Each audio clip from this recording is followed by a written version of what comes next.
let's get to it. Oh my, oh, oh, oh, oh my God. Me, everything I did and everything I touched, I wanted to do it in such a way to where I understood at an early age I was a representation of my lineage and everybody that played a part in my development. Right? Maya Angelou has a quote, man, it's so powerful. It says, I come as one, but I stand as 10,000. Wow.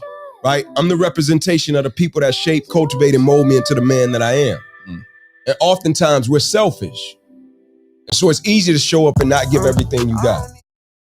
Someone offends me or someone hurts me or does something to me, it rolls off my shoulders pretty easy. If somebody comes to me and says, hey, will you forgive me for what I did to you? I'm gonna forgive them and say, girl, come on, let's move on. It's all right. I'm wired that way. I'm easygoing. But if I find out,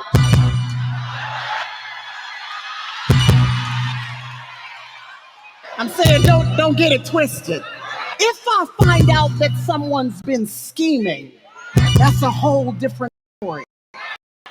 Scheming implies pre-planning. If you've been scheming against me, that means you've been watching for a little while. You've been trying to find what it is about me that is most weak, most frail, most vulnerable so that you can take advantage of me.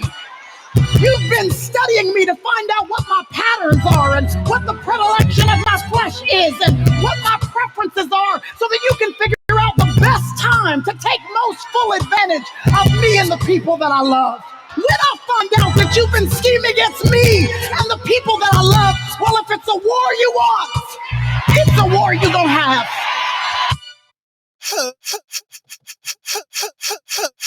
Oh my God.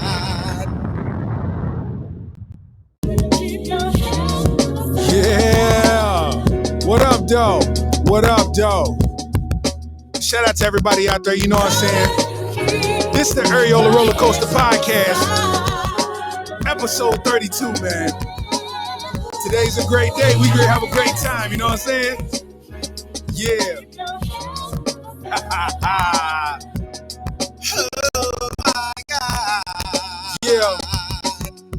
Appreciate you coming to the Areola Roller Coaster, man. Everybody out there in the land, man, you know what I'm saying? We gonna get this thing jumping, man. Yo, check it out. What's up, man?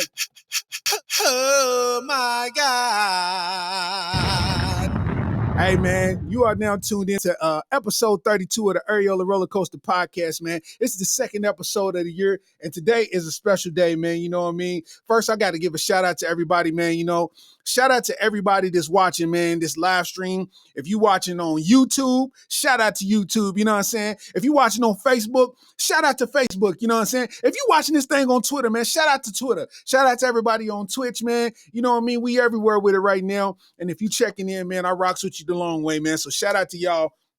Today, though, today's a big day, man. It's a different day. You know what I mean? I got to give it up for myself, man. It is your boys officially today marked the 13th year, man, in stand-up comedy for your boy, man. Give it up for your boy, man. You know what I'm saying? Round of applause for me, man. You know what I'm saying? 13 years in this thing, man. January 11th, man. January 11th, 2011. I didn't even pay attention to the synchronization, man, but that's 1-1-1-1-1-1-1-1-1. Yeah, a whole bunch of ones.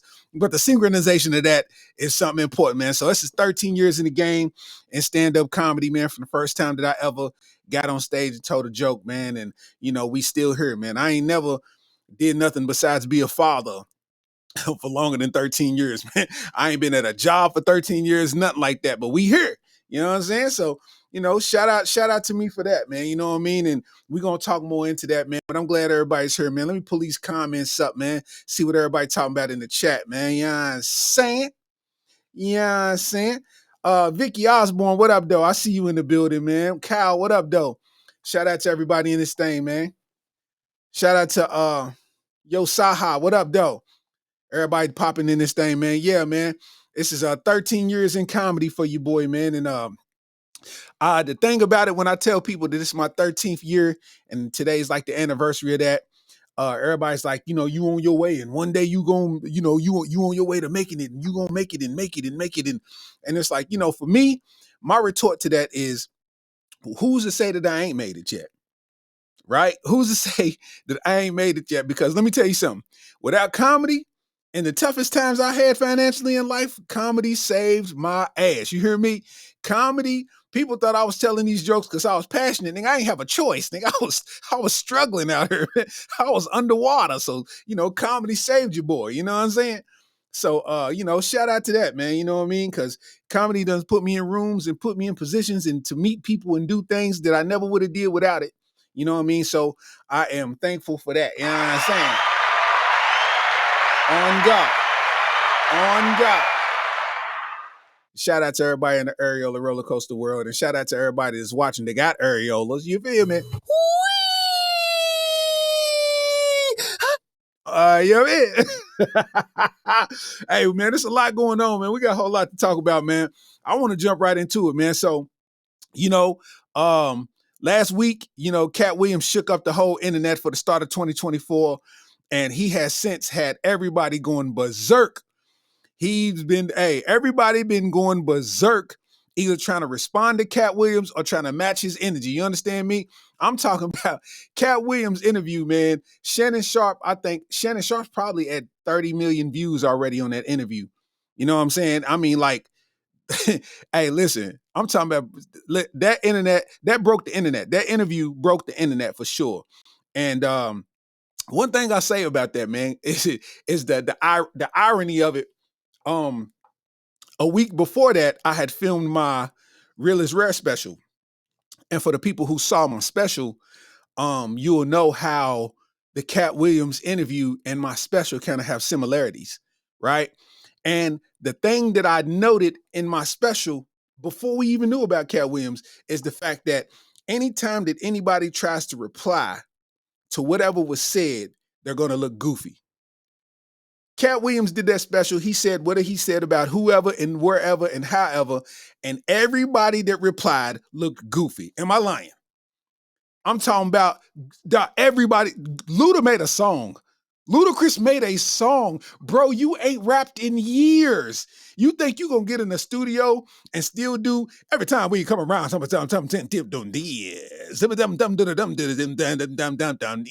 this shit off. What are you talking about? You look goofy. You look goofy, Luda. You replied via song. You made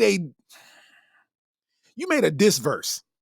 It wasn't even like, bro, you look goofy. Kevin Hart. I am a big fan of Kevin Hart. I can't lie. You was on an NBA broadcast where you and your crew, y'all was commentating the game. And y'all started trying to roast Cat Williams during the commentating of an NBA game. You looked goofy. Can't lie to you. You looked goofy because, one, you ain't got nobody there to laugh with you except for your people. So it ain't like an audience is laughing at what you're saying. So it was like you looked goofy. You was just trying somehow to fire back. You know what I'm saying? Ricky Smiley, he tried to respond back like on a mature level, like in love. But, I don't think as a comedian, people's used to people responding maturely. So in that sense, Ricky Smiley looked goofy. Everybody that replied to Cat Williams looked goofy. Faison Love made 3,700 videos on his Instagram, and he was just talking angrily, and he looked goofy. I'm like, bro, I'm damn near going to unfollow this dude because he keeps posting videos. Let's talk about the midget cat, the midget cat.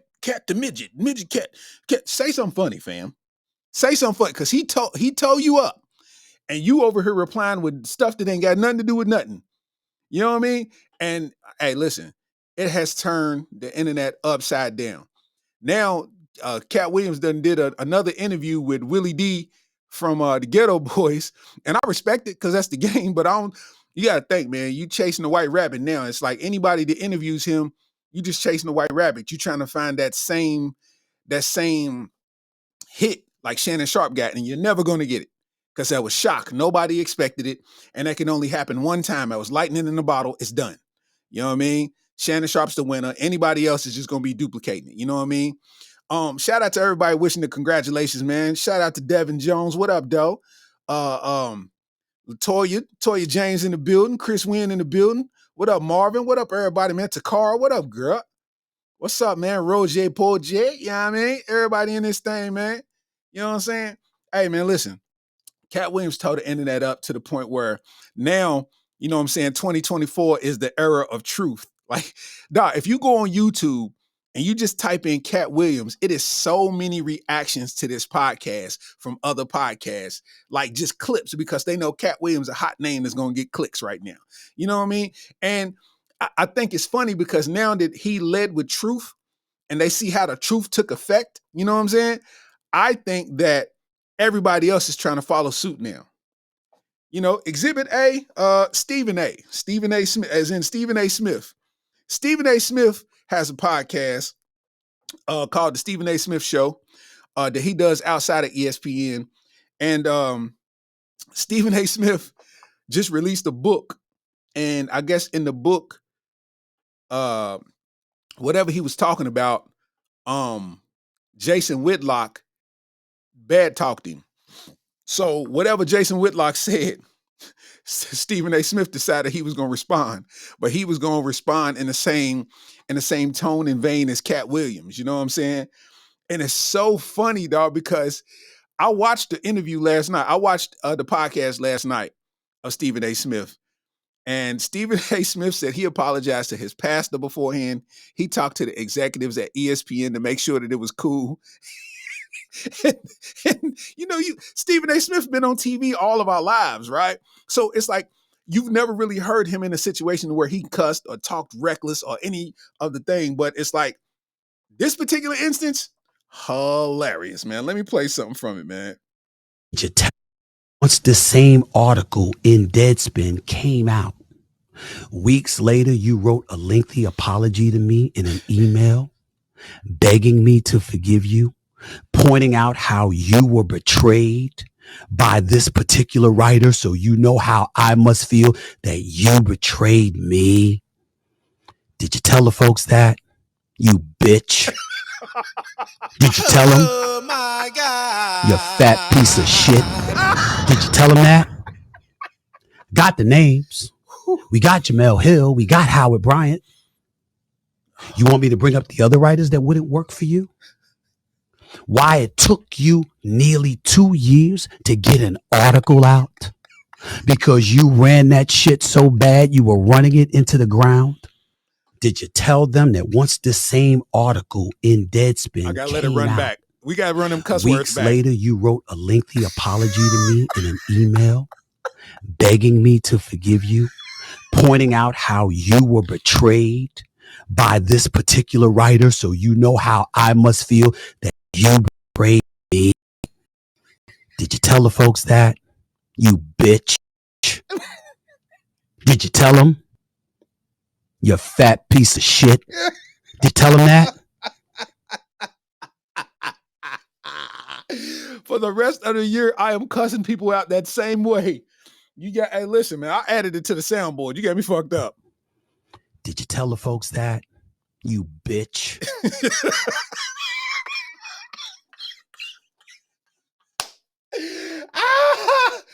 Oh, man. Oh my God. Oh, man. Oh, man. That is hilarious, dog. That is hilarious. Stephen A. Smith is hot. He talked with so many big words for an hour straight. How could you be so colloquial? Like Jason Whitlock, you will never be as Metamucil as me.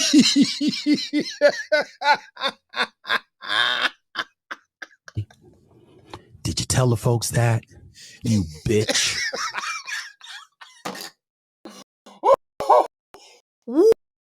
Hey, man, when I tell you, when I first heard that, I was listening in the gym and I was cracking up. I was cracking up because I have never in my life heard Stephen A. Smith call somebody a bitch. And it's even funnier because he's really, truly angry, but it seems just like he's an undercover cop somehow. Like he's just, he's just trying to be in the hood and fit in for the investigation. You bitch. Like you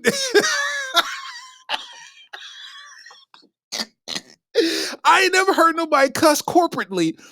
He's a corporate cusser, man. You know what I mean? Like, oh my God, man, that was hilarious, man. Shout out to Stephen A. Smith for letting it fly, man. He know what era we in. It's time to speak truths, man. You know what I'm saying?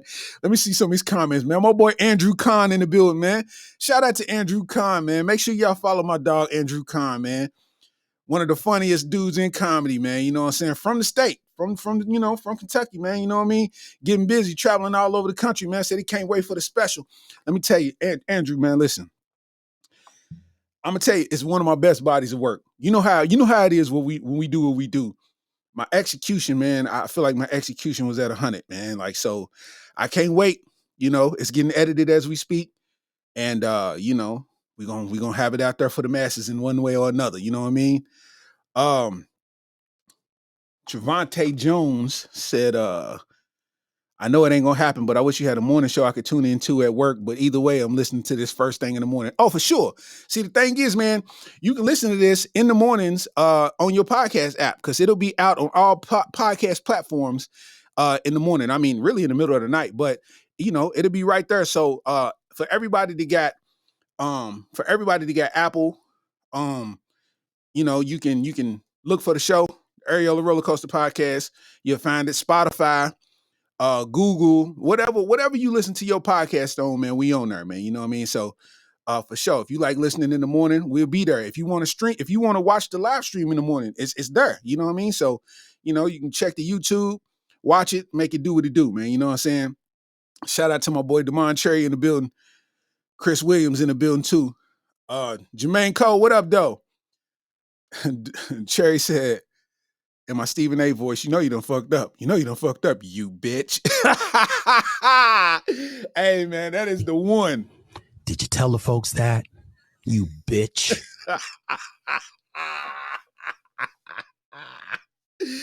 Hey, man, that is great. That is great. When I tell you I cracked up when I first heard that, I ran that cuss word back. And listen, man, that is hilarious. Stephen A. Smith said he talked to his pastor before he knew he was going to go in. But Stephen A. Smith went in. Like, I encourage everybody to watch the interview because it is actually, you know, he's well spoken. So for somebody to get out how they're feeling in an angry manner, but still make it make sense in a mature way is to be studied, because that was a masterclass on doing that. Like, I'm a get my cuss words out just to let you know how serious I am, but I'm not going to stray away from the point. I'm not going to let it take away from the focus. And he was saying some shit. He was talking about, man, he said Jason Whitlock's an evil person. He's so evil that he thinks that Jason Whitlock won't even have a lot of people at his funeral. He's gonna have to have people volunteer to be a pallbearer because ain't nobody gonna be willing to do it. And I'm like, damn, that's some funk on that one, boy. Jesus, that's some funk on that one, man. So, you know, shout out to Stephen A. Stephen A. lost it. He had a fresh shape up and everything. That shit was behind his ears. He had a fresh one. You know what I mean? Khan said, yeah, man, I'll be one of the first people watching. I know it's going to be fire. You deserve it, man. One of the best in the game. Appreciate you, Andrew Khan, man. You know what I'm saying? Khan one of the real ones, man. Khan been going all across the country, man. You know what I mean? And me and Khan, he took me, he got me in the club in Alabama, man. I don't know why I can't think of it right now. Stand Up Live, Huntsville. Yeah.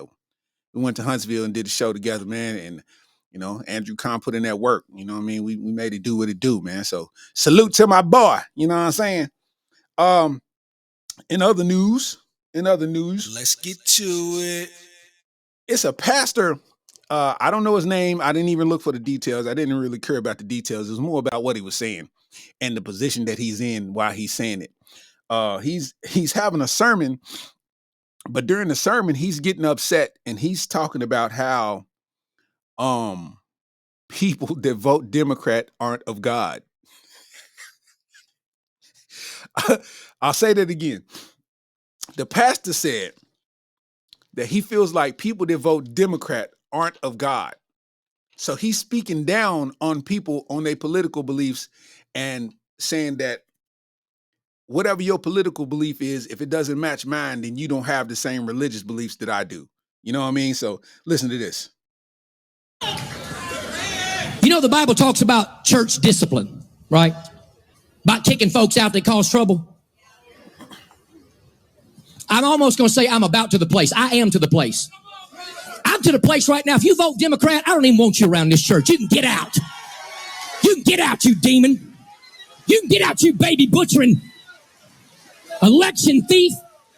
You cannot be a Christian and vote Democrat in this nation. I don't care how mad that makes you. You get pissed off as you want to. You cannot be a Christian and vote Democrat in this nation. They are God-denying demons that butcher babies and hate this nation. They hate this nation. Get mad all you want to. I don't care if you stand. I don't care if you throw tomatoes, praise God. I'm about to throw a microphone up in his house. CNN can eat my dirty socks. You cannot be a Democrat and a Christian. You cannot. Somebody. Did you tell the folks that? You bitch.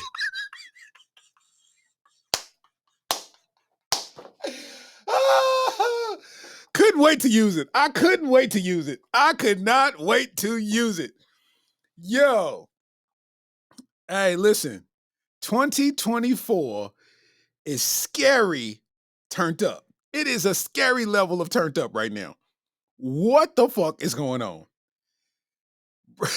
He cussed like a pastor. CNN can eat my dirty socks. That's suck my dick. That's suck my dick. That's what that means. CNN can suck my dick. He said, eat my dirty socks. That's the Christian way to cuss. So Martha, when you gonna eat my dirty socks?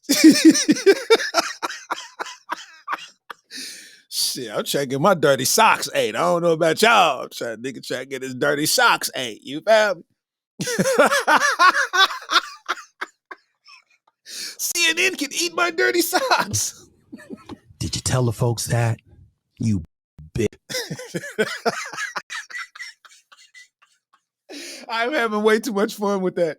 What is going on with our earth? Jesus Christ, man. Hey, listen, I'm going to make it a sound. I'm going to prepare it for next episode. And from then on, it's going to be a sound. Eat my dirty socks. I'm going, when I shoot my late night text, listen, when you trying to eat these dirty socks, girl, you know what I'm saying? I'm trying to get my socks ate. You heard?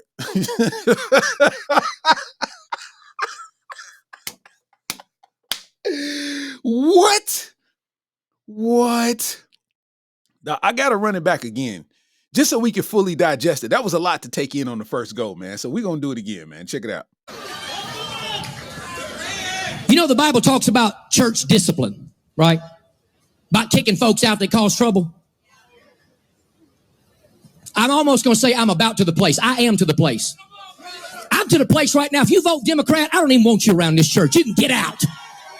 You can get out, you demon. You can get out, you baby butchering election thief. You cannot be a Christian and vote Democrat in this nation. I don't care how mad that makes you. You get pissed off as you want to. You cannot be a Christian and vote Democrat in this nation. They are God-denying demons that butcher babies and hate this nation. They hate this nation. Get mad all you want to. I don't care if you stand. I don't care if you throw tomatoes, praise God. I'm about to throw a microphone up in his house. CNN can eat my dirty socks. You cannot be a Democrat and a Christian. You cannot. Somebody.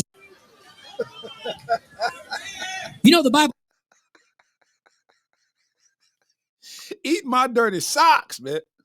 Look what you talking about. What you own tonight, man. I'm trying to get these socks ate. What you talking about?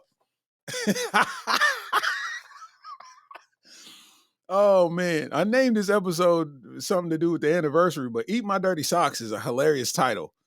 I might just go ahead and change it to Eat My Dirty Socks. Fuck it. For real. Eat my dirty socks, bro. Wow. Pastor said, if you vote Democrat, you aren't a Christian. What does what I'm voting have to do with me being at the church and praising God? Like, that's a personal belief. You took that personal for what somebody else was voting. You know what I mean? Titties, titties, titties, titties, titties, titties, titties, titties, titties, titties, titties, titties, titties, titties, titties,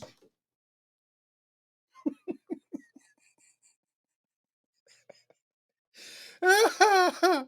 I'm having too much fun, man. I'm having too much fun, man. Oh, man. He said, I'm about to throw the mic up in this house. CNN can eat my dirty socks. He told him they could suck his dick in the gospel way. Dog, we just got here in 2024. 2023 was not this turnt, bro. This is an unsafe amount of turntness that's going on because everybody is losing it. Everybody is losing it right now, bro. What is going on, bro? Oh my gosh, man. It's wild. It's really wild out here. I ain't even gonna lie to you. I ain't gonna lie to you, man. It is beyond wild. One thing that I despise, man. Let's get to it. If I can be honest with you, one thing that I despise is how we are selective about what we truly believe in. And what I mean by that is people on the internet. We know that anybody can post anything on the internet and make it look real, right? But at the same time, we can see somebody post something on the internet and not believe it like at all. And what that does for me is that makes me not really believe anything on the internet. You know what I'm saying? It can be, all the numbers can be just altered in whatever way they need to be. Saying that, I don't like conspiracy theorists. I don't like talking to conspiracy theorists. I don't like people putting their superstitions and theories on me because that's what they believe. And it's like, okay, cite your sources. Tell me where you got that from. And they always say the internet. So this is the same internet that you told me about something else that you didn't believe in, but this particular thing, just because it fits where your mind frame is, this is what you believe. I think that is weird of people. For instance, Gilly the Kid lost his son last year to gun violence. And people thought because his podcast is successful, that was a sacrifice. His son's death was a sacrifice to become successful, like some Illuminati type shit. And the surprising thing is 11:11 on the dot. Yes, Lord. 11:11 on 11 on 11:11 on 1:11. You know what I mean? I rocks with that. Okay. Anyway, so Gilly the Kid lost his son. People are saying that it's a blood sacrifice to get, wealth. The thing about it is it's nobody white that's saying this. It's all black people in the comments saying this about this man who lost his child. Like not condolences, not sorry for your loss, but it's like, oh, you in the Illuminati now, you gave up your son for wealth. And it's like, yo, what? Like, what taught you? Because we all young, right? We all young. So with the same upbringing, what avenue did you go down to make you start thinking that this is really a real thing where people sacrificing family members just to get money? Like, I'm not saying this kind of thing don't exist because it's not impossible, but I don't think nobody's really stupid enough to do that on that's famous and think that they can get away with it. Right? So it's easier to just condemn them instead of congratulating them for their success or giving them condolences for their loss. I don't want to give you props. I want to shoot you down. You lost your son and they Muslim, so he had to wash his son's body because that's a part of their religion. Do you know how tough that is as a man? Like, what? And then you get on the internet and the motherfucker's like, yeah, he sacrificed his son. Bro, what?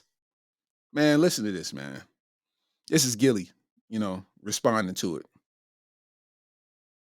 on it and you disrespected a nigga that you absolutely never met in your life, you a sucker ass nigga, man. Solid. How could you ever disrespect somebody that you don't fucking know?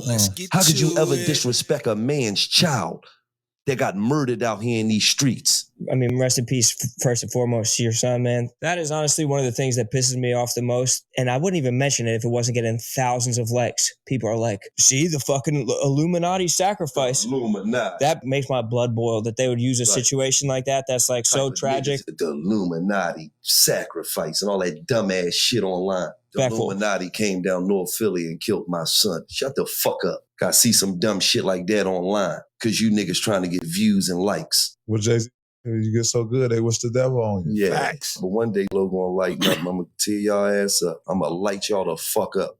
I'm gonna give you all the fame you looking for. Anytime I get him up, I protect him from everything. Like, I never tell him something, so he is safe. If you woke, hey man, see that's the wild thing about fame. That's why I say it don't look fun to be famous. You know, like it don't look fun to be famous. Like Wallow dropped a bar, man. Check this bar. Yeah. To me, like, yo, man, I see, yeah, cuz I know about that 2 months ago. Yeah, I seen that 6 months ago. Well, nigga, because what? I gotta keep him focused. You only respond up or right here. You don't respond down. Right. Because I'm not putting no light on you. We live in a culture now where a lot of dudes, they just do anything on the internet and they trying to get the attention of a real winner. Like, we fucking big time winners, man. That's a bar. That's a bar. Shout out to Gilly. Shout out to Wallow, man. Shout out to $1 Million Worth of Game. That they real ones, man. And I think it's tough because, you know, having to ignore that when you're a person that is a protector of your family, that's a tough thing to do. I think that would be tough for a man and a woman. Like, you know what I mean? Just period, man. You lose a child, you grieving, and you watching people that don't know you, don't know your son, have nothing to do with nothing, tell you about how your son died, like what it was. It's a blood sacrifice. It was a da-da-da-da-da. Like, bro, come on, man. People are letting this internet turn them into something else. You know what I mean? It's turning people into something else, man. And I don't like that. I don't listen to no conspiracy theories because guess what? If you don't give them a stage to speak on, their words are meaningless. You are not going to convince me that this is a conspiracy. If I don't believe in it, then I ain't got to worry about it. You the one that's over storing canned goods because you scared of the conspiracy. Go ahead, you wizard. Fuck out my face, you wizard. Don't put your weird thought patterns on me. Eat my socks. Eat my socks. What about the conspiracy theory? Did you tell the folks that? You bitch. Fuck out of here, man. Hey, man, I can't stand it, man. I was actually talking about, I made the mistake of commenting on one of the Instagram blogs posts. And the reason I say it was a mistake, I think it was like the Neighborhood Talk or something like that. And they was talking about the new Lil Nas X song. He came out with a song and, you know, he's basically mocking God in the song. And, you know, I didn't even listen to it. I didn't even really read it. I could just tell what he was doing. And of course, it's a ton of people that's in the comments that are extremely outraged. And all I said in the comments, because it was just simple thought, right? So it's like, all I said in the comments is, how could you be outraged when your faith is your faith? Like what Lil Nas X does doesn't sway your faith in any direction. So why are you here literally changing how you emotionally feel according to what somebody else did that has nothing to do with you?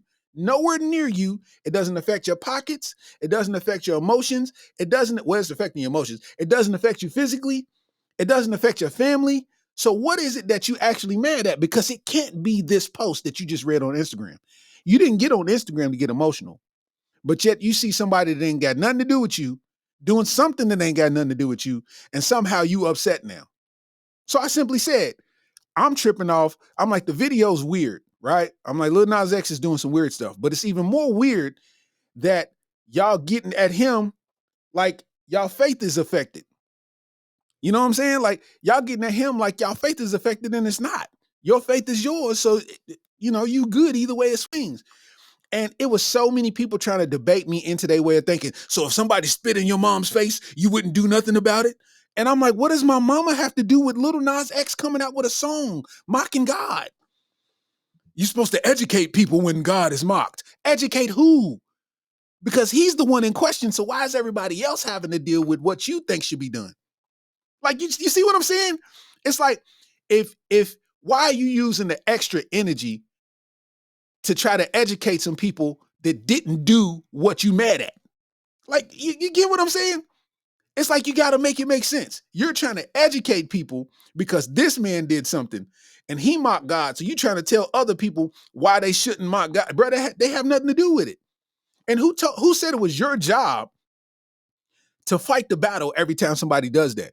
If you do that, you're never going to rest because you'll never be able to stop everybody from doing things that are not in your liking. You know what I'm saying? I'm like, y'all wasting energy in here. And people try to argue me down. And I'm like, bro, I don't care what you say. You can't convince me of your way of thinking. This is your ego speaking.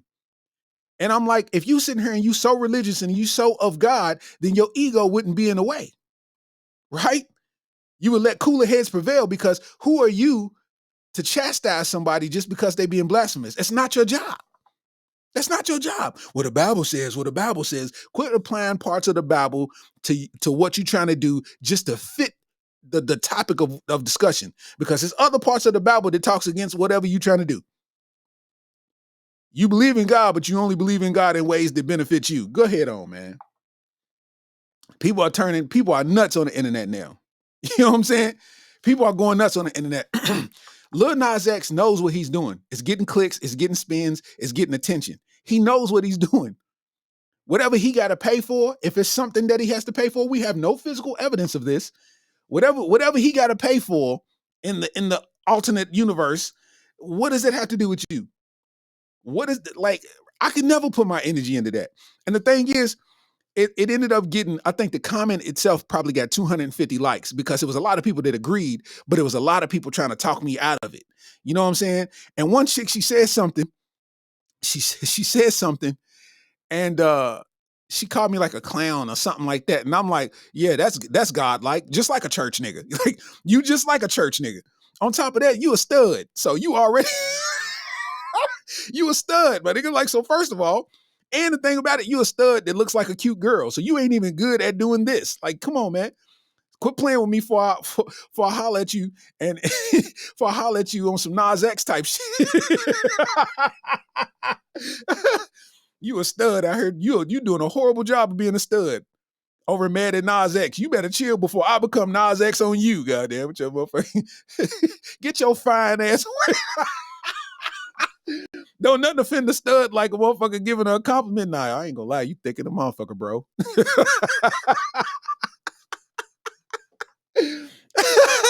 Bro, thick as shit. I ain't even gonna hold you. Bro over her titties big in a motherfucker. Oh, studs be mad in the motherfucker when their titties is still big. You damn right. I can see him motherfucking nipples poking through at a Nietzsche sweater. Motherfucker. And we don't wear our fitted hats like that. You look like you in a goddamn Dipset. Why do studs wear their hats like motherfucking, like they in Dipset? Like they wear... Studs wear their hat at the Dipset angle. Come on, man. We don't do that. We don't do that. You already eat coochie better than we do. What do you want from us, man? You already win. You win. We'll never eat coochie as good as you. Like, come on, bro. Just, can we have our style? We do not wear our hats like that. Studs be trying to hide their good grade of hair and shit.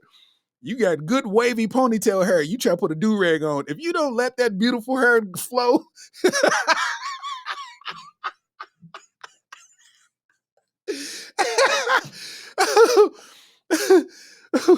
you put on a dress, everybody around you will be hard. Come on, man. They're going to try to get you to eat their socks. Hell, you talking about?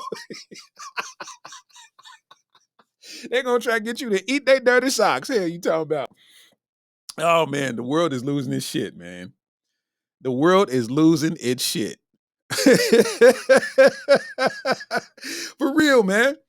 The world is losing their shit, man. This is a fact. I mean, like, am I making sense, dog? Like, I'm tripping off of people. They were saying that Lil Nas is blasphemous. So if he's blasphemous and it's affecting you, to where you don't like it and you want to do something about it, then don't listen to him.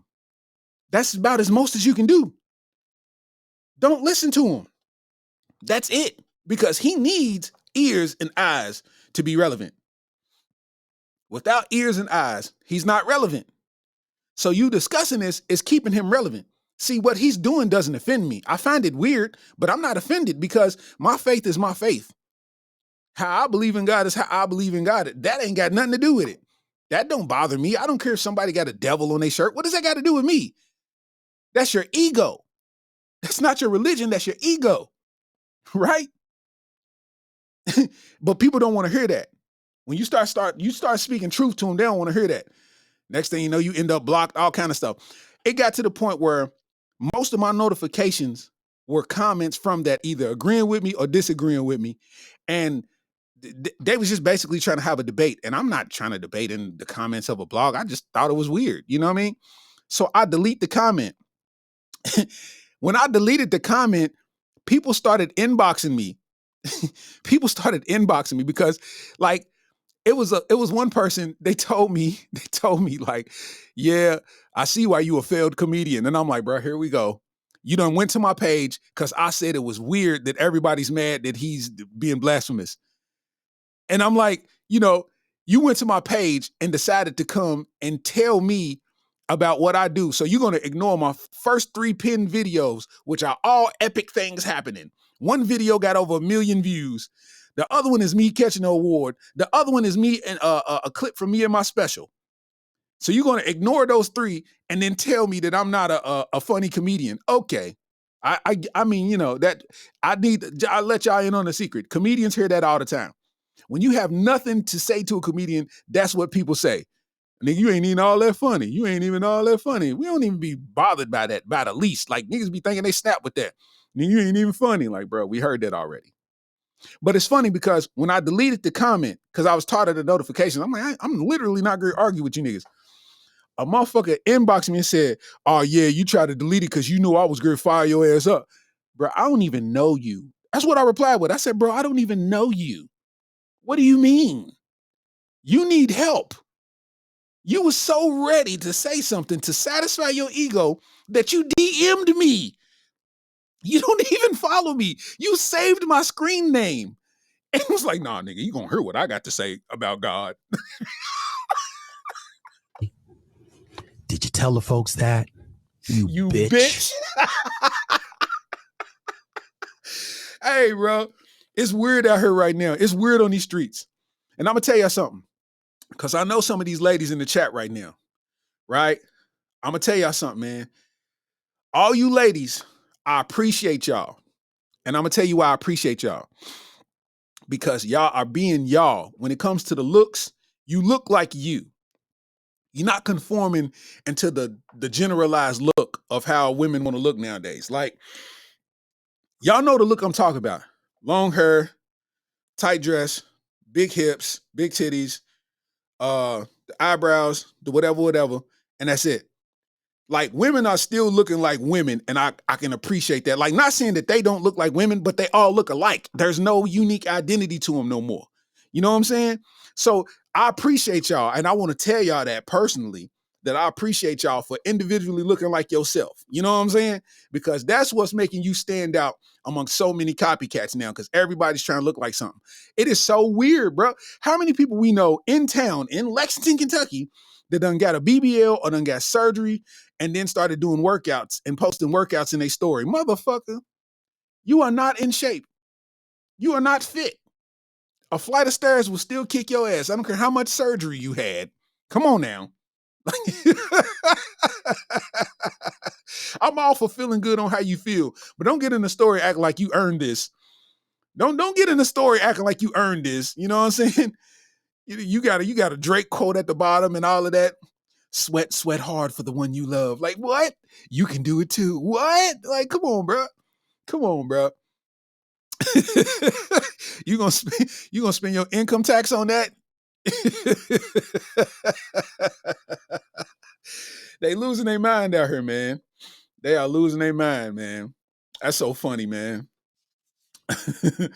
What else, man? Oh man, no, this is hilarious. This is hilarious. Let me find it. So, when the pandemic had hit, right? The pandemic hit, and a lot of people, the jobs shut down because everybody was trying to figure out what was going on in the world, and all of that. And a lot of people still was working from home once, the world opened back up, right? A lot of people were still working from home. And what that does is people that do like call center type stuff, like, operator service and all of that, they home. So, they in they robe and they in their pajamas. And if you ain't got to be on no camera, then you can just kind of chill and be comfortable. So this particular woman that works for the IRS, I guess a lot of people are still working from home for the IRS. So she put the woman on hold and fell asleep. You gotta listen to this. Listen to this shit. Yo, I'm trying to get my money from the IRS. I called their 1-800 number. The lady put me on hold. Listen right here. And hunger knocked. You hear? Hunger is knocked out. Watch this though. And we've been trying to say hello. Hello, ma'am. Hello. Hello. Hello. It's off mute. Hello. Hello. You can press some buttons. I tried to press some buttons.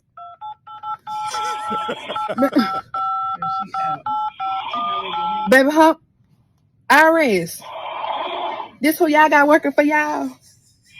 This who y'all got working for y'all? This why people be mad. All I want is my money. I ain't got my 2022 taxes because y'all got employees doing this.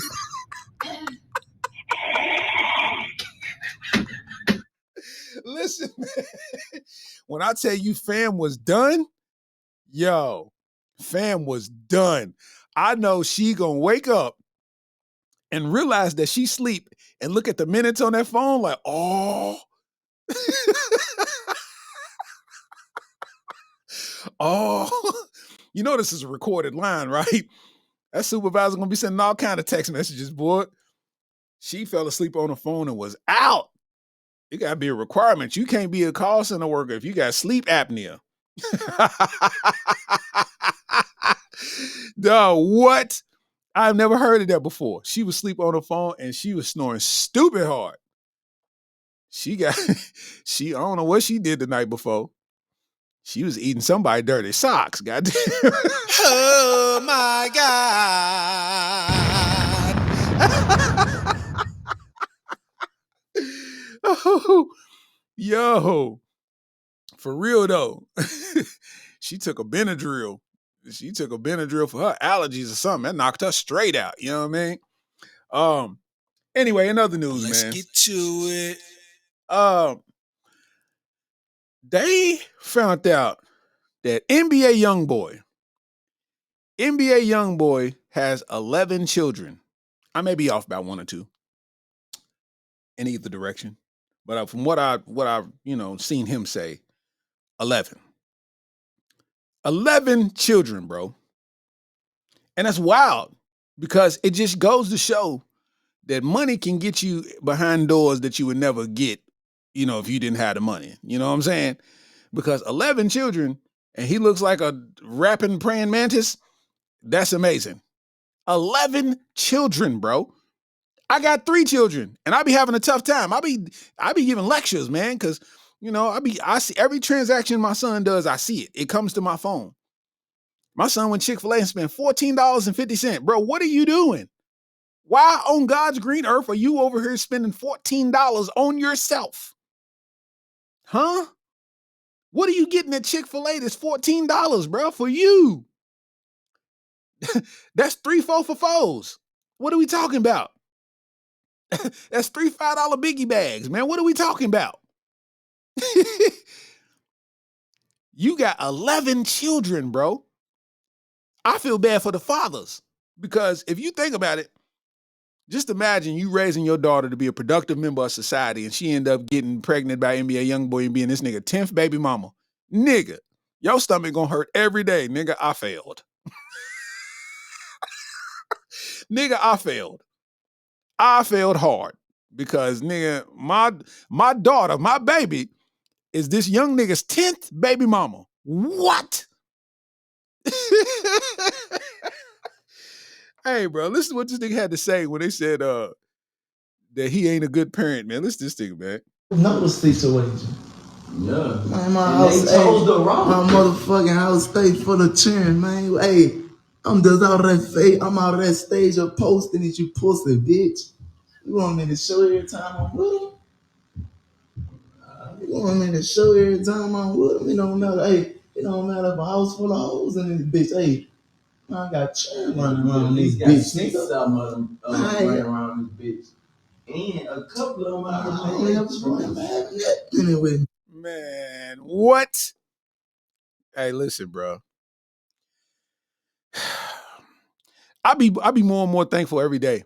Cause like I was saying earlier in the pod, man, everybody be saying like, your time is coming and you gonna blow and you gonna do this and and it's like, bro, who's not to say that ain't happened already? Like, who's to say, like, you basing it on success? Like, who's to say that I ain't successful already? I get to do what I love often and I get paid to do it. Like, that's success. Like, I'm a professional comedian. Like, I go to places that ain't in Lexington, Kentucky, and I get paid to do what I'm passionate about. That's pretty much successful. The thing is, at 41, I have a little better gauge on handling things, right? I got a better gauge on that. So it's like I think now I can navigate better. Cause if I got money at that point, I'd probably be in this. I ain't gonna say 11 baby mamas or nothing like that, 11 kids, but I wouldn't be making wise decisions either. Cause I was making bad decisions with no money. So just imagine I'm sitting here and I got 100 million to my name. Like, what? You know what I mean? So it's like, man, to look at that, it's like, bro, I don't want what he got. I ain't no way. I don't want none that he got. For real. So, in other news, Let's get to it. It's a girl. It's a girl that ended up. She ended up accusing a young man of infecting her with HIV. And she didn't really accuse him. She faked the conversation. Like, you can AI this shit up nowadays. So she mocked the conversation between them two and made it seem like she was like asking him, like she went to the doctor and found out that she's HIV positive and, he gave it to her. And in the text thread, he's admitting it to her, but he's being real nonchalant. Like, like he just said, it's weird. So come to find out, the whole shit was made up. She was just mad at him. So she thought she was going to expose him by doing this. And the shit went viral. You know what I'm saying? So a lot of people was talking about this particular dude. And then he went and actually got a test and all his shit was, not positive. You know what I mean? And shit's wild. Check this out. I'm not gonna lie. You know how cold it gotta be in hell for me to be on men's side? Like, to have to say, been alright? Like, we did bad on this one. So, I'm pretty sure by the time y'all are familiar about the Jonathan Hayes situation. So, yesterday, a page popped up and had like text messages, and it was claiming that this guy right here gave a young lady AIDS. Now, if you're like me and a professional investigator for the FBI, then you can tell that this combo was made with one person. The lingo was the same, the way they text, the I know. I knew yesterday because the IG page was made previously, like this year, 2024. Anyway, I know it was bullshit, but y'all love to hop on a good story and y'all drag that man for filth. He pulled up with results. My friend came with his my chart, date, name, everything, and shared his results, saying that he was not positive and that the girl was really just jealous because he wouldn't spend money on her. Now, word on the street is this young man is a straight A student and that she was mad because he didn't give her enough attention and wasn't tricking on her. Like he even leaked the voice memos of her saying that she was mad at him for not tricking. Girl, ain't no way. She needs to go to jail immediately. This is the best picture I could find of her. I'm not even sure if it is her, but do it with. Listen. Did you tell the folks that? You bitch. Word to Stephen A, goddamn. Word to Stephen A. Smith, man. Listen. She accuses this man, a straight A student in college, of giving her HIV just because she was angry at him. Dog. Jail. Big jail. Big time. That's not a game, bro. Dog, this is wild. You see what folk are doing, man, out here? Big jail. She needs to be thrown under the jail. Somehow they need to give her the worst service. Give her the worst service on the planet. See, the thing is, man,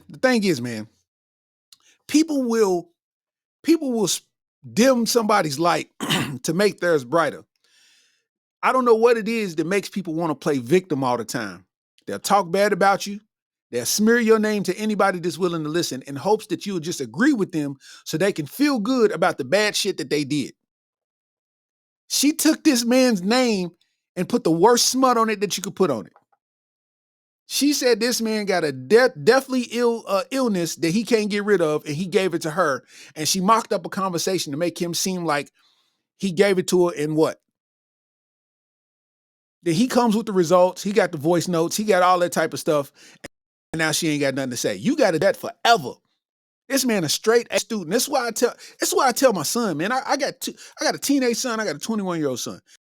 Listen, man. This is what I tell my son, bro. Listen, girl can talk a good game, but you best believe when it come down to choosing between her and you, who's gonna save themselves?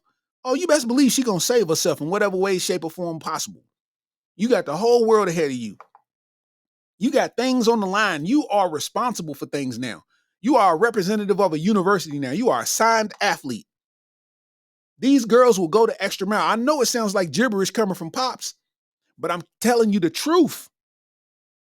I'm telling you the truth. They will throw you under the bus to save themselves. And I'm not talking about all women. I'm not talking about all women in general. I'm just talking about in general when you got to save yourself, when you got to be protective of yourself. That's the worst type of defamation that you could have.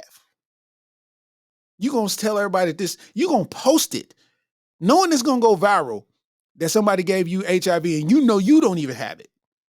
That's how wild this is right now. You know what I mean? Bruh, jail. Big jail. It don't get no worse than that, man. Shout out to Playboy, man, who, you know what I mean?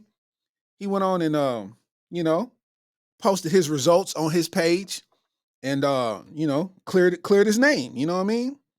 Black men. Protect black men. What you say that, gang? What you say that? Protect black men, man. Test results. Come on now. This is my name. Talk that talk. This is my name. What you say? Like, what? Come on now. Normal. Lock her ass up. You talking about her? Lock her ass up. Facts, man. Shout out to Jonathan Haynes, man. You know what I mean? Because that ain't right. I know his mama is furious. I know his mama is ready to blow all the fuses. She's ready to pull out the chopper. It is nasty out here, man. A few more topics, man. We're gonna get out of here, man. It's getting late. Okay. So I seen this on Instagram, man, and it was kind of interesting. They said, which one of these tech features would y'all want to come to life? So on the iPhone, you know, it got the Face ID to open your phone. They said, what if they put this feature in that had Face ID, but it takes screenshots if it recognizes that it's not you? That's fire. That's fire. Your baby mama's picture is going to be all in that motherfucker. So it take the Face ID, but it would take a screenshot if it if it recognizes that it's not you, that's fire. I think that's just a safety measure. Like, that's dope. If you lose your phone and somebody's trying to do it, you can see the face. Like, I think that's dope. Not even on no relationship trying to hide type stuff, but just, for the safety of your phone, Another feature is, these are all in theory too. Find my location, find my, but it lets you know how often friends check your location. So if they check it 70 times, you would know that they keep checking your location. Like if your girl got your location or your man got your location and you see that they done checked it 20 times while you out with your friends, yeah, I think that would be fire. They said Spotify with AI, so you can choose any artist to sing your favorite song. So you could whatever your favorite song is, you can just choose your artist. And they're saying that exact song. I think that would be dope. I mean, of course, the industry ain't going to allow it. You know what I mean? Because there ain't nobody getting credit for it. Like, I don't think that they would find a way to financially split that. So I don't think that would work. But that's dope, where you could have AI to choose your artist to sing your favorite song. Because I definitely would have DMX sing Mary J. Blige, My Life in the Sunshine, for sure. Look at my life and see what I see. What?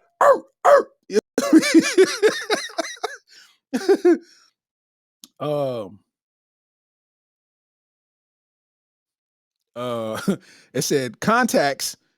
Another feature is contacts, but it shows people what they have you listed as. That's fire. Gray boots, you know what I mean? Bad ankle, you know what I mean? Big back.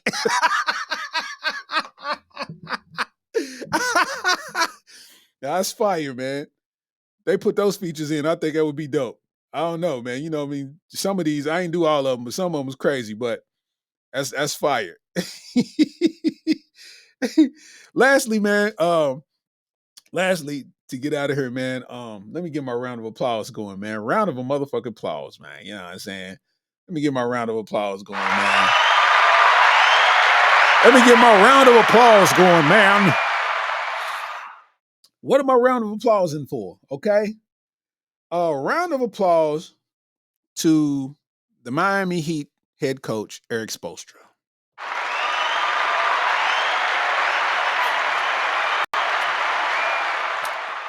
Because Erik Spoelstra just got a $120 million contract extension to remain the coach of Miami Heat. Not only is he the highest paid head coach in the NBA, the Miami Heat waited until his divorce was finalized to give him that contract so it wouldn't count against his divorce and she wouldn't get none of the money.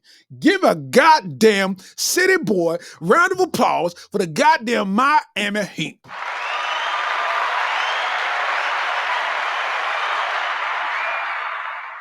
I'm a LeBron James fan, but I think I am a Miami Heat fan even more than what I was when LeBron James played for him. You hear me? Shout out to Erik Spoelstra and shout out to the Miami Heat for even being that understanding to, oh my God, that is fire. As a person that's went through a divorce, listen, that is fire, nigga. Thought you got me, but you didn't.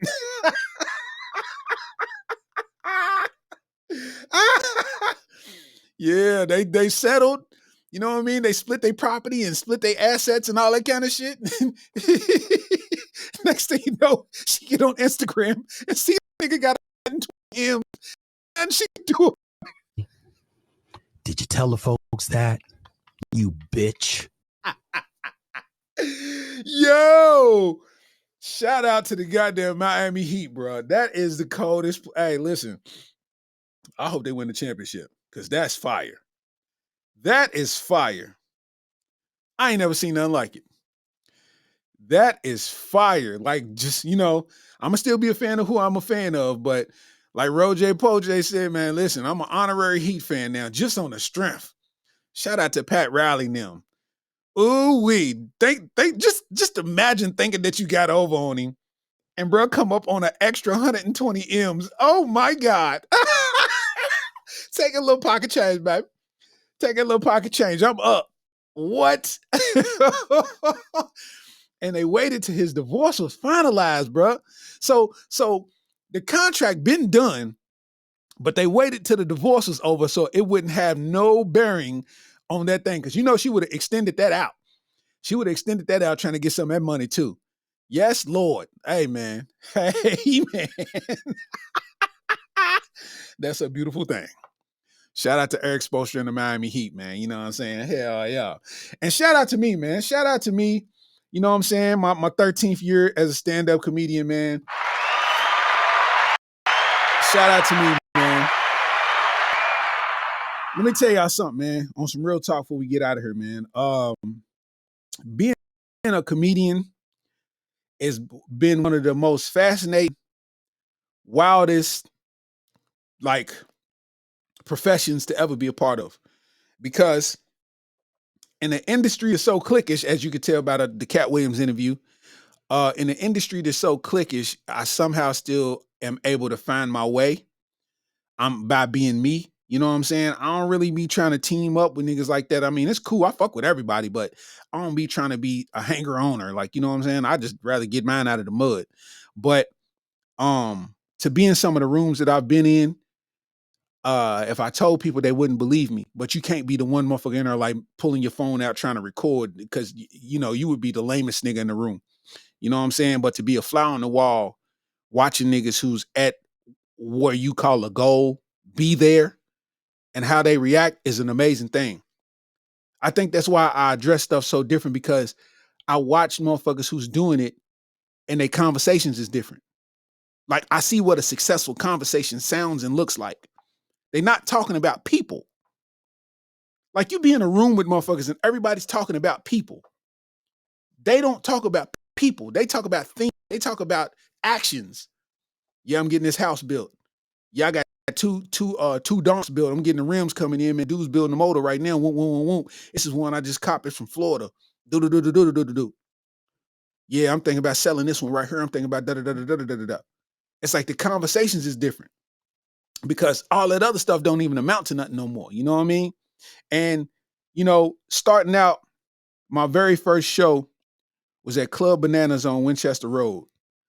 The wildest part about Club Bananas on Winchester Road was, it was an opportunity just for me being, funny on Facebook.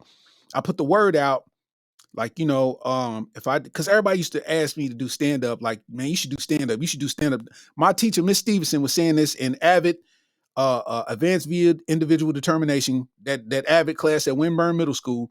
She was telling me that I'm going to be a comedian. I'm going to be on Def Jam, Comic View. She used to say that all the time because I was always cracking jokes. And it's wild because, to think then, I was like, yeah, she's just talking. I had no, desire to do it. And then it's like you do it and you find success in it, and it just turns into an amazing thing. Like, you know what I mean? It's like to go into a room full of people that you don't know in a state that you've never been to before and walk out with everybody taking pictures and following you and, you know what I mean, fucking with you that day forth is a beautiful thing. You know what I'm saying? On my 13th year, like I said, I started at Club Bananas, man. And I remember when I started, that was right around the time where Shelvin Mack got drafted. Shelvin Mack got drafted to the Washington Wizards. And that same night that he got drafted, I had a show at Club Bananas, and he came to the show.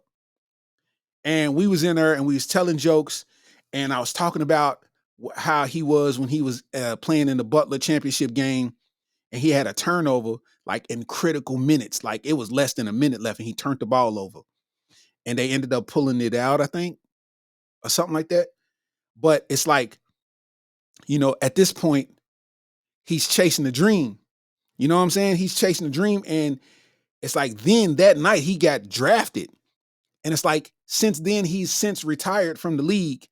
And now he's a broadcaster. He's on his second career. But it still marks, you know what I'm saying? It still marks the time that I started in this vein. Like, we both was coming into some unknown territory. You know what I mean? I started, my very first show was at Club Bananas. It was my show, but they had somebody else headline because I don't know what I'm doing. Everybody's there to see me, but I don't know what I'm doing. So, I do a set. Everybody laughs at the shit. I think 90 people came or something like that. And the guy that did his set was terrible. It was terrible. Fat Cat, he can vouch for me. Nardo Hawkins, he can vouch for me. They was there. DJ Don't Stop, rest in peace. He was there. Dude sucked. And I seen him somewhere, and I think he worked like Home Depot or something now or something. It was wild to see. But it's like, I started from there, and then I started doing my own rooms, and then I started going comedy off Broadway, and it kind of grew from there. You know what I'm saying? And it blossomed to what it is now. And it's like I can go pretty much anywhere in the country, and I can have somebody to call that'll pull up. And that's what comedy done built for me. And I think that's like super valuable. I went across the country to LA by myself, and I didn't have a hotel room yet. And my partner, Keon Poli, he's touring the country right now, man. He's tearing it up. My partner, Keon Poli, I called him when I got in town, and he's like, "Where you staying at?" And I was like, "I ain't got a room yet." And he was like, "Man, you can sleep on the couch." My wife said it's cool. And I'm like, word? So for 2 days, I slept on Keon's couch while I was in LA just to save me money. And that's when I did All Def Digital Roast Me. And in the midst of that, he had his kid. And, being that he's full-time comedy, he don't have a job to go to. He's going to auditions and shit like that, but he got his son. So it just so happened that I'm with him. So we literally riding the train in LA, doing all of that. He go to an audition it was Spectrum at the time. Spectrum TV audition. So we walk into this building, and it's people in the lobby, and everybody's haircuts is perfect and precise, and the girl's makeup and hair, everything's perfect in her. And I'm from Kentucky. I ain't never seen this shit before. We don't be having auditions. Like, we don't do that. This is the real deal. This is for Spectrum. Like, they got the setup of how it's gonna look. It's like a chair, a couch, a TV, and you got to read the lines and do the whatever. So I'm sitting in the lobby, and I'm basically babysitting his son for him, because I'm like, yeah, man, go to the audition. I'll hold your son down while you go do that. And bro, it's so wild that I'm sitting there in this lobby, and I'm just walking around with his son, because his son's a baby. So I'm just kind of like, doing what you do. And dude come up, he's like, "You going in? You doing next?" And I'm like, no, I'm just holding the baby. He's like, "You sure?" And every day for a month since, I'm like, dog, did I pass up an opportunity? Like, that's one of them that they have a story about, like, because I told him no and I didn't do it. But it's like, man, who knew what that would have turned into? But I didn't want to step on my man's toes. Like, we here for you. I didn't want to come, being here for you. And then what if I got it and you didn't? You know what I mean? It's like, I didn't want it to be weird. And we ended up talking about it. He's like, "Man, you should have did that shit." I'm like, "Motherfucker, God damn it. I'm in Kentucky again. It's over." You know what I mean?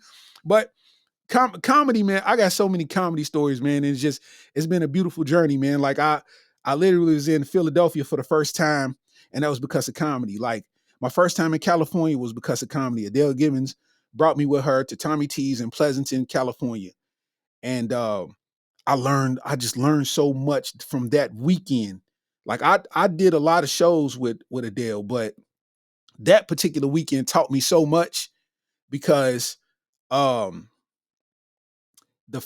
had just got done doing the Lyric Theater, the Life's Journey fashion shows. It was 600 plus people, and I murked it. So I'm like, okay, I'm gonna just do my same jokes, and they're gonna kill. But I'm 1 year into the game, so I don't know about comedy like that. So I go into this club, it's packed to the gills. It's Adele Givens, Queen of Comedy. This motherfucker is packed. And I go up there, man, and I'm supposed to do 15 minutes, and I didn't do well. So I did like 8. And I learned then that you got to read the room and figure it all out. You know what I'm saying? You got to figure this shit out on the fly. You got to see what's going on in the city. You got to like add some extra sauce to it. You can't just walk in and do some Kentucky shit and everybody going to be cool with it. Nah.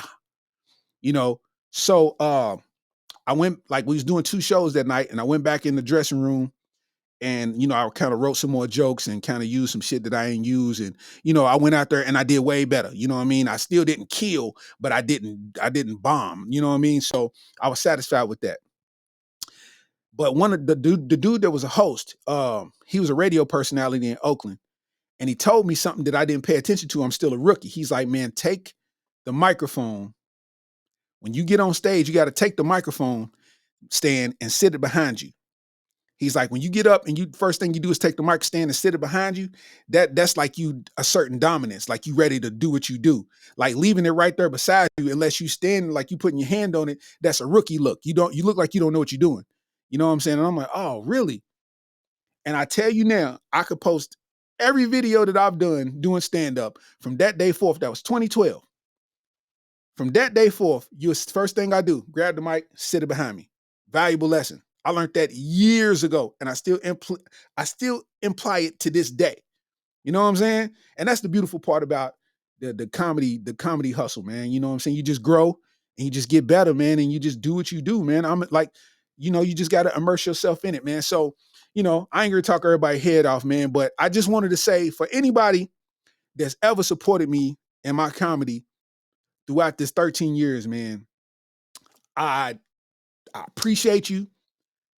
I literally couldn't do it without y'all, because if y'all wasn't fucking with me, I wouldn't even be confident enough to do it. You know what I mean? So, for everybody that's ever liked something, shared something, you know what I mean, laughed at something, you know what I mean, shit, came to a show, fuck with me, you know what I mean, repeated a joke back to me, man, anything, man, it's like, I appreciate it. And, with this grind, I'm trying to put the city on the map, and I ain't going to let you down, man. You know what I mean? So 2023 was a beautiful year. It's probably one of the best years I've had in my career. And I feel like 2024 is going to be, it's going to make 2023 look silly. You know what I mean? So, in a good way. So with that said, man, I'm super appreciative of that, man. You know what I mean? So round of applause for me, man. 13 years, man. 13 years in the game, man. So with that said, man, you know how it go. We're going to go out how we go out, man. You know what I'm saying? Yeah. Areola Rollercoaster podcast, man. I appreciate everybody rocking with me, man, on episode 32. 2024, we here now. You know what I'm saying? Shout out to my boy Finest. Shout out to Mia. Mia was there from the gate. Yeah. I rock with y'all, man. Episode 32, 13 years in the game. I'm still like, yo, it's easy what it do. I'm like spitting 100 proof. When I get on these stages, these jokes, I tell the truth. Yeah, they mad at me like Cat Williams, but I'm that nigga. I'm just a real one. Real is rare. You see me, yeah, it's real in there. Young Steezo, I do it and I ain't got hair on top of my dome, but the beard is luscious. Young Steezy, you know the boys from Kentucky. I ain't here to play with them, you know we getting lucky. I get in the truck and just do what the trucks do. Hey, yo, man. This is episode 32 of the Areola Rollercoaster podcast, man. I appreciate y'all. Everybody have a good night. This will be on all podcast platforms, man. Here in a little bit, man. You know what I mean? The Real is Rare special coming soon. Hopefully to a platform near you. You heard? It's the year we change things, man. You know what I'm saying? Shout out to all my peoples out there, man. Like a bug, or it came. Like a bug, or it came. Did you tell the folks that? You like bitch. Yeah. Fuck with me, you heard? Like